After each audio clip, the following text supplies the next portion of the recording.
우리 주제표와 우리 복음 캠페인 같이 하겠습니다. 시작. 복음으로 교회를 새롭게, 세상을 이롭게. 복음으로 가정을 세우겠습니다. 복음으로 전도하고 선교하겠습니다. 복음으로 세상을 섬기겠습니다. 아멘. 에베소서 5장 32절 우리 묵상 말씀 세 번 같이 합니다. 시작. 이 비밀이 크도다. 나는 그리스도와 교회에 대하여 말하노라. 이 비밀이 크도다. 나는 그리스도와 교회에 대하여 말하노라. 이 비밀이 크도다. 나는 그리스도와 교회에 대하여 말하노라. 아멘. 하나님께서 오늘 우리에게 주시는 말씀은 요한복음 6장 30절에서 40절까지의 말씀입니다. 오늘 본문을 통해서 생명의 떡이란 제목으로 말씀의 은혜를 같이 나누겠습니다. 오병이어 사건 이후로 계속 떡에 대한 내용이 이어지고 있습니다. 그런데 우리말로 떡이라고 이것을 표현해서 그렇지 실제로는 주식으로 먹는 빵입니다.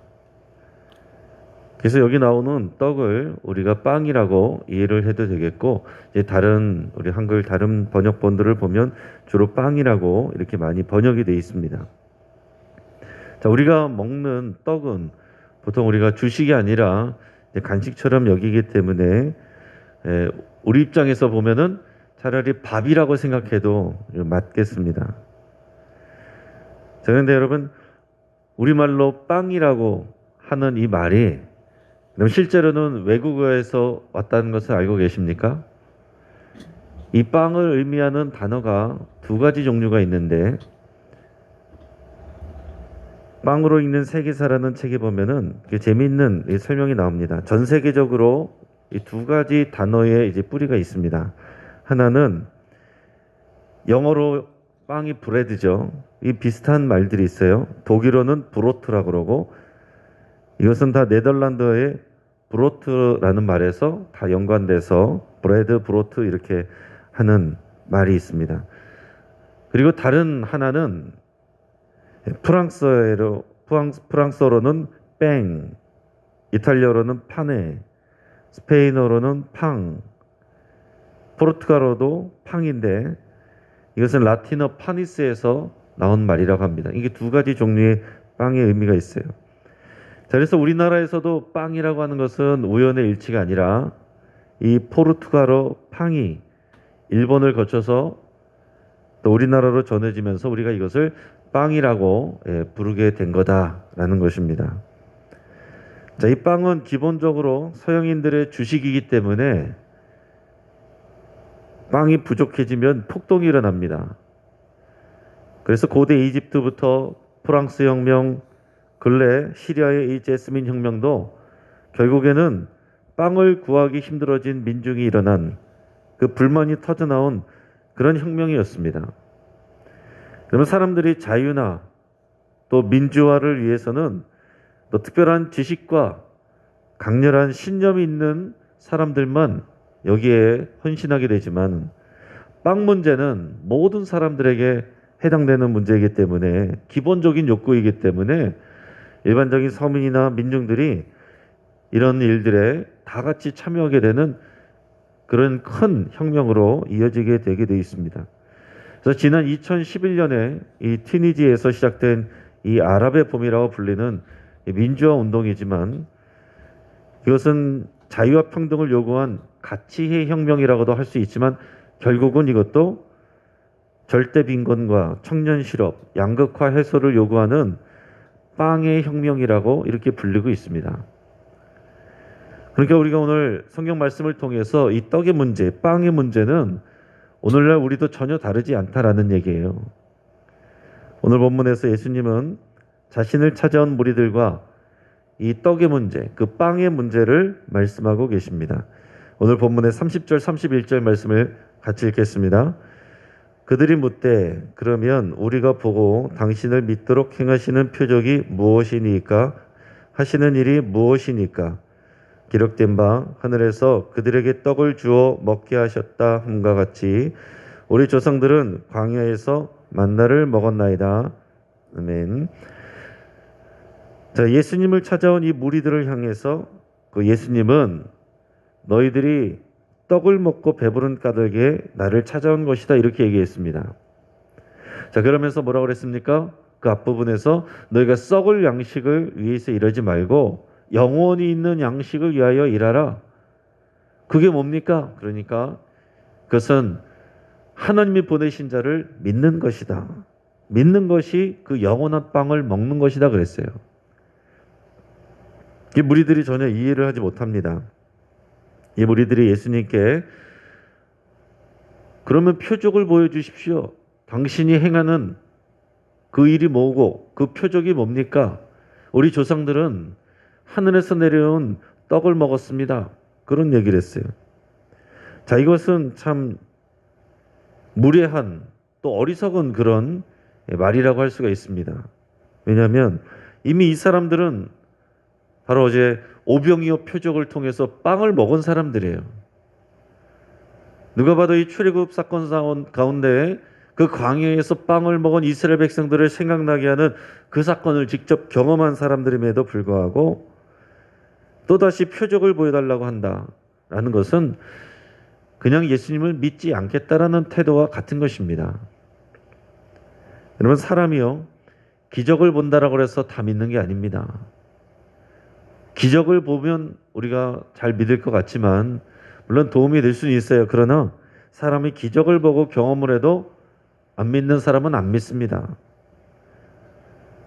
어떤 분은 믿는 분의 남편이었는데 당연히 믿음이 별로 없지요. 근데 믿을까 말까 그 경계선에서 왔다 갔다 하는 분이 있었어요. 그런데 그분이 한번 이제 큰 병을 앓게 됐습니다. 그 마음이 굉장히 가난해졌어요. 그래서 기도를 해달라고 해서 이제 기도를 해드렸습니다. 근데 그 이후로 이제 병이 많이 호전이 됐어요. 그러면 이제 믿음을 갖게 되고 그러면 좋은데 이분이 병이 호전이 되니까 마음이 바뀌어 버렸습니다. 원래 나을 때가 되니까 나았다 이렇게 얘기를 하고 병원에서 치료받아서 나았다 이렇게 하면서 다시는 또 안 보려고 하는 그런 일들도 있어요. 여러분, 무리들은 이 구체적인 표적에 예를 들면서 그 요구를 하고 있는데 얘기했던 것처럼 출애굽 백성이 광야에서 만나를 먹었던 그 사건을 얘기를 하고 있습니다. 여기에 대해서 예수님은 그들의 잘못된 생각을 바로잡아 주셔요. 32절에서 33절 말씀을 같이 읽어보겠습니다. 예수께서 이르시되 내가 진실로 진실로 너에게 이르노니 모세가 너에게 하늘로부터 떡을 준 것이 아니라 내 아버지께서 너희에게 하늘로부터 참떡을 주시나니 하나님의 떡은 하늘에서 내려 세상에 생명을 주는 것이니라. 아멘. 자, 예수님은 광야에서 백성들이 먹은 이 만나는 모세가 준 것이 아니라 하나님이 준 것이다 라는 것을 분명히 얘기를 해줍니다. 자, 지금 표적을 보여달라 그러면서 모세는 하늘로부터 떡을 내리겠다 이런 식으로 무리들이 얘기를 하는 것인데 예수님이 정확하게 짚으면서 모세가 준 것이 아니라 하나님이 준 것이다. 근데 그 하나님이 이제는 만나보다 더 좋은 떡, 참떡을 하늘로부터 내려주신다. 이렇게 말씀을 하고 계세요. 그러면서 이 참떡은 하나님의 떡이고 하나님의 빵이고 하나님이 직접 주시는 것이다. 이 떡은 하늘에서 내려서 세상에 생명을 주는 떡이다. 이렇게 얘기를 했어요. 먹고 살 수 있도록 활력과 건강을 주는 떡, 그것을 넘어서서 생명을 주는 떡이다. 그렇게 얘기를 했습니다. 그러면서 그 생명의 참떡의 정체를 말씀을 하십니다. 34절에서 36절 우리 같이 있습니다. 그들이 이르되 주여 이 떡을 항상 우리에게 주소서. 예수께서 이르시되 나는 생명의 떡이니 내게 오는 자는 결코 줄이지 아니할 터이요 나를 믿는 자는 영원히 목마르지 아니하리라. 그러나 내가 너희에게 이르기를 너희는 나를 보고도 믿지 아니하는도다 하였느니라. 아멘. 자, 예수님 자신이 이 세상에 생명을 주는 참떡이고 내가 생명의 떡이다 이렇게 말씀을 하셨어요. 자, 무리들은 그것을 이해를 못해요. 그러면서 그 떡을 자신에게 달라고 요청을 하고 있습니다. 자, 이 무리들은 지금 실제로 먹는 떡, 이 빵 문제만, 육신의 문제만, 이 썩을 양식에 대해서만 관심을 가지고 있다라는 얘기입니다. 자, 근데 마치 이 대화가 바로 얼마 전에 4장에서 사마리아 여인과 나눴던 대화하고 굉장히 비슷한 느낌이 나지 않습니까? 비슷한 말을 하고 있어요.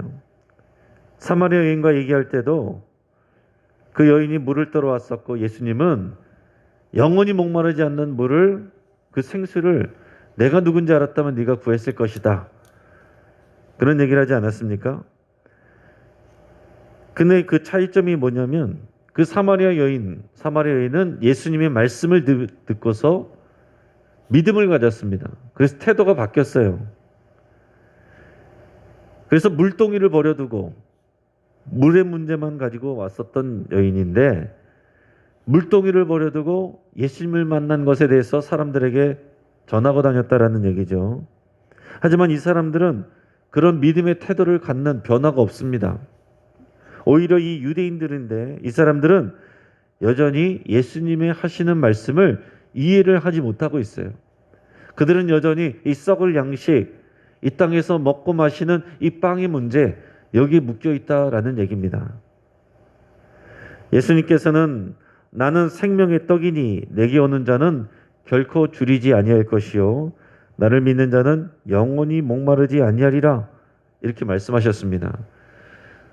자, 이 떡과 물에 대해서 같이 말씀을 하셔요. 자, 이것은 뭡니까?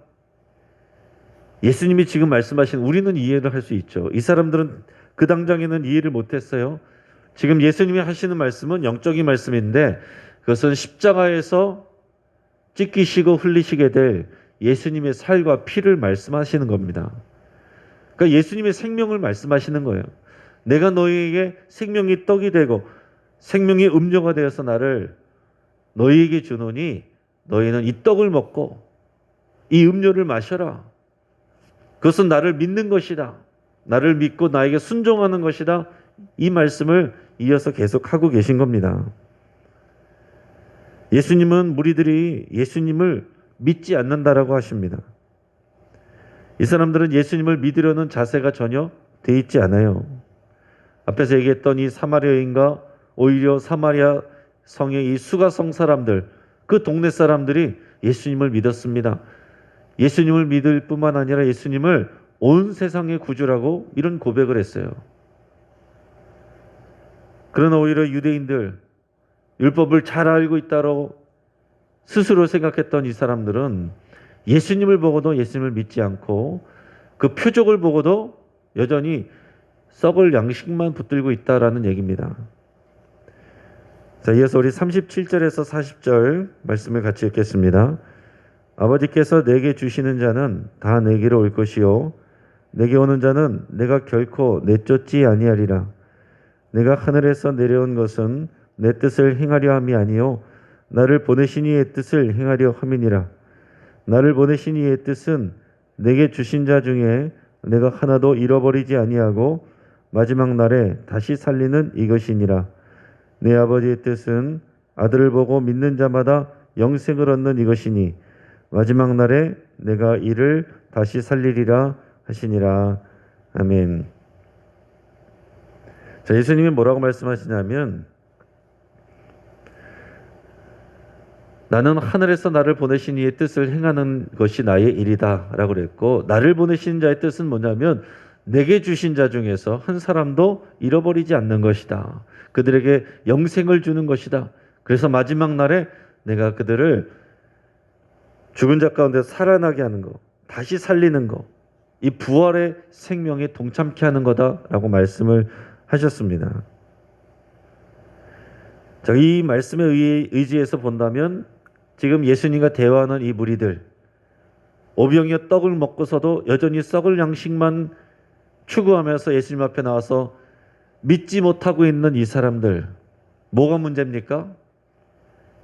이 사람들은 아버지께서 예수님께 주신 자들이 아니기 때문이다 라고 이렇게 얘기할 수도 있어요. 근데 이 말은 하나님께서 정해놓은 사람이 있고 정하지 않은 사람이 있다라는 그런 표현이 아니라 하나님이 예수님께 주신 자들은 예수님을 믿는 자들입니다. 하나님이 허락하지 않으셨기 때문에 그들이 믿지 못하는 것이 아니라 믿지 않기 때문에 하나님이 주신 자들이 되지 못하는 것입니다. 우리가 우리 장로교에서 특히 강조하는 것이 이 예정론, 하나님의 선택 이 부분이 있는데, 여러분 이것은 하나님이 선택을 안 해주셨기 때문에 우리가 못 믿는 것이 아니라 안 믿는 사람이 결국 하나님을 은혜 가운데 가지 못하는 것이고, 믿는 사람은 내가 믿은 것 같았지만은 하나님이 나를 선택하신 것이구나, 하나님이 나를 택하여 주시고 먼저 찾아와 주신 것이구나, 이것을 나중에 깨닫게 되는 거예요. 예수님은 철저하게 자신을 보내신 하나님의 뜻을 따라 순종하는 것, 그 일을 하기 위해서 이 땅에 오셨다라고 말씀하셨습니다. 그것이 앞에서도 나의 양식이다 그런 얘기를 하셨어요. 자, 우리가 이 생명의 떡을 먹는다라는 것은 그 예수님의 살과 피를 믿는 것입니다.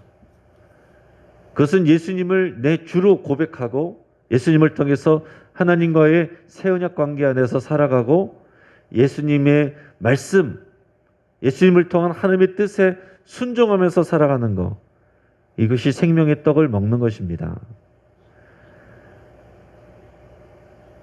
그렇게 되면 우리가 아들 예수 그리스도를 보고 믿음으로 말미암아서 영생을 얻게 되고 마지막 때에 부활 생명, 새 창조를 잊게 된다라는 얘기예요. 그냥 단지 이 땅에서 좀 건강해지고 먹고 살만해지고 진로가 열리고 건강해지고 이게 최종 목적이 아닙니다. 하나님께서 영생을 주시고 부활 생명을 주셔서 완전한 새 창조를 입는 거예요. 그러니까 우리가 이 땅에서 좀 가난해지고 그리고 하는 일들이 잘 안 될 수도 있고 믿는 자들이 질병이 있을 수도 있지만은 또 나이가 들어가고 힘이 없어져서 힘이 들고 우리가 우울해질 수 있지만 여러분 이것은 잠깐입니다. 잘 생각하시기 바랍니다. 계속 이렇게 돼서 끝나는 것이 아니라 부활 생명 우리 새 창조를 입는 거예요. 그때는 가장 건강한 모습, 가장 좋은 모습으로 새 창조를 입게 됩니다. 그렇기 때문에 우리가 나이 들어가는 것도 우리가 병 들어가는 것도 이건 자연스러운 이치 가운데 있는 것이지만 잠시의 일이다라는 것을 여러분 기억하시오. 그러나 하나님께서 우리에게 주시는 것은 영생입니다. 영원한 것입니다. 그렇기 때문에 우리가 병 들어가고 또 때로는 나이 들어가고 때로는 어려움 가운데 있기도 하고 질병 가운데 있기도 해도 우리는 이길 수 있고 소망을 가질 수가 있는 거예요. 그것을 모르는 사람들은, 이 썩을 양식만 보는 사람들은 이 땅에서 내가 잘 돼야 되고 이 땅에서 내가 건강해져야 되고 이 땅에서 내가 반드시 눈에 보이는 결과를 손에 얻어야만 그것이 내가 믿는 사람의 결과라고 생각을 하는 경우가 많다라는 거죠. 여기에 나와 있는 이 무리들이 그런 모습을 보이고 있는 것입니다. 그래서 예수님은 계속해서 너희는 지금 썩을 양식을 내게 구하고 있지만 내가 주는 것은 영생의 떡이다, 하늘의 떡이다. 그것을 강조하고 있어요. 이 무리들은 이것을 믿지 못했지만은 이것을 믿은 예수님의 제자들은 끝까지 예수님을 따라가는 것입니다. 순종하는 거예요. 예수님의 제자들 이 땅에서 부자 된 사람 아무도 없고 장수한 사람, 이 요한복음 쓰는 요한 한 사람밖에 없습니다. 그럼에도 불구하고 그들은 하나님 나라에서 영생을 얻을 뿐만 아니라 가장 좋은 상급을 받고 하늘에서의 가장 큰 영광을 받게 되는 거예요. 우리가 사모해야 될 것은 그것이다라는 얘기입니다. 물론 하나님께서 우리가 기도하는 바를 따라서 우리에게 재물의 복도 주시고 육신의 떡도 주시고 건강도 주시고 치유도 하시고 회복도 해주세요. 그러나 거기에 목적이 있는 것이 아니라 그것을 통해서 예수 그리스도를 믿고 순종하는 그 삶으로 나오기를 원하신다라는 얘기입니다. 이 말씀을 정리하겠습니다. 우리 예수님은 철저하게 하나님 아버지의 뜻에 순종하셨습니다. 그게 나의 양식이다 라고 말씀을 하세요. 우리 하나님 아버지의 뜻은 어떤 것입니까? 마지막 한 사람까지라도 구원하여서 영생을 얻게 하고 마지막 날에 다시 살게 하는 부활의 생명에 참여하게 하시는 거예요. 쉽게 말해서 전도하고 선교하는 그 일이 하나님 아버지의 뜻이다라는 얘기입니다. 하지만 사람들은 여전히 예수님을 하나님의 떡으로 믿지 못하고 있습니다. 믿지 못한다라고 할 수도 있고, 사실은 그것을 원하지 않고 육신의 떡을 더 원하는 그런 경우가 많이 있습니다. 예수님은 생명의 떡이 되셔서 예수님의 살과 피를 우리에게 주셔서 이것을 먹고 마시라 말씀을 하셨어요. 저희가 요즘에는 이 성찬식을 하지 못하고 있는데, 성찬식을 하면서 제가 늘 기도하는 것은 주님이 우리에게 주님의 살을 찢으시고 피를 흘려 우리를 먹고 마시게 하셨으니 우리도 우리의 살과 피를 다른 사람들에게 내어주는 그런 삶이 되게 해달라고 그런 기도를 늘 합니다. 이게 하나님의 뜻이에요. 여러분, 우리의 삶이 우리의 살과 피를 나누어 찢어 다른 사람들에게 나누어주고 먹게 하는 것, 이게 우리를 보내신 하나님의 거룩하신 뜻이고 가장 하나님을 기쁘시게 하는 일입니다. 예수님이 하나님 아버지께 순종해서 자신의 몸을 내어주었던 것처럼 우리도 주변 사람들에게 우리의 것을 내어주고 나누어주는 것, 다른 사람들의 것을 다 모아가지고 내가 더 많이 누리는 것이 아니라 내 것을 나눠주는 것, 그것만이 하나님 나라에 쌓이는 것이고 그것만이 내 것이 되는 것입니다. 이 생명의 떡, 생명의 빵, 생명의 음료를 오늘도 먹고 마시는 저 여러분 되시기를 주님의 이름으로 축복합니다. 같이 한번 기도하겠습니다. 오늘 말씀을 붙잡고 우리 함께 기도하겠습니다. 내가 지금 간절히 하나님께 간절히 구하고 기도하는 것은 정말 생명의 떡의 문제인지 육신의 떡의 문제인지 여러분 잘 생각을 하시면서 함께 기도할 수 있길 바랍니다. 하나님께서 우리에게 육신의 떡도 주십니다. 그러나 그 떡을 넘어서 오병이어 기적을 경험한 사람들이 생명의 떡을 먹기를 원하시는 것이 주님의 뜻입니다. 내가 예수님의 말씀에 철저하게 순종하기로 오늘 이 시간 결단하며 함께 기도하겠습니다. 오늘 우리의 빵 문제, 이 경제 문제, 정치 문제, 이 모든 것들을 하나님의 손에 맡기기로 결단하고 기도하겠습니다. 또한 내가 살과 피를 나눠야 될 지체들, 그들이 누구인지 생각하고 또 그들을 위해서 함께 기도하겠습니다. 우리가 복음으로 전도하고 선교하겠습니다. 우리가 그렇게 같이 외치고 있는데 우리 삶 속에서 거창한 것이 아니어도 내가 만나는 사람들, 그 사람들에게 오늘 내가 주님의 증거가 되고 주님의 사랑이 되고 주님의 손길이 되기로 여러분 그렇게 결단하시고 오늘 한 가지라도 실천하실 수 있길 바랍니다. 우리 가정을 위해서, 우리 가족들을 위해서 기도할 때 우리 썩을 양식을 쫓아다니는 인생 되지 아니하게 하시고 그것 때문에 흔들리고 시험에 들거나 넘어지는 인생 되지 않게 하시고 오히려 그것으로 인해서 생명의 떡이신 예수님께 나가서 예수님의 말씀을 계속 먹고 순종하는 그런 인생 되기를 위해서 함께 기도하기를 바랍니다. 여러분들의 가족들 위해서 간절히 기도하실 때 그 육신의 떡만이 아니라 생명의 떡을 위해서 먹기를 그렇게 간절히 기도하시기 바랍니다. 우리 교회 8개 교구를 위해서 함께 기도하겠습니다. 우리 교구장님들, 구역장님들, 권찰님들 우리 구령의 열정을 가지고 다 영혼을 한 사람 한 사람 사랑하기를 위해서 그것을 위해서 함께 기도하겠습니다. 우리에게 맡겨주신 그 영혼들 사랑하고 돌보고 또 연락하고 또 돌아보는 것, 이것이 또 우리의 살과 피를 나눠주는 일입니다. 실제적으로 그들의 필요를 채워주고 기도해주고 섬기는 것, 이러한 하나님의 역사가 우리 각 교구 안에 더 풍성하게 일어나기를 위해서 함께 기도하겠습니다. 또 우리 교회 모든 성도님들 중에 있는 소상공인들 위해서 우리 함께 기도하고 하나님께서 그들에게 경제적인 복을 주시고 더 나아가서 그 표적을 통해 예수님을 향한 분명한 믿음으로 더 나올 수 있기를 위해서 같이 기도하겠습니다. 이 시간 우리가 주여 한번 부르짖고 합심해서 여러 가지 기도 제목으로 하나님 앞에 나가겠습니다. 같이 기도하겠습니다. 주여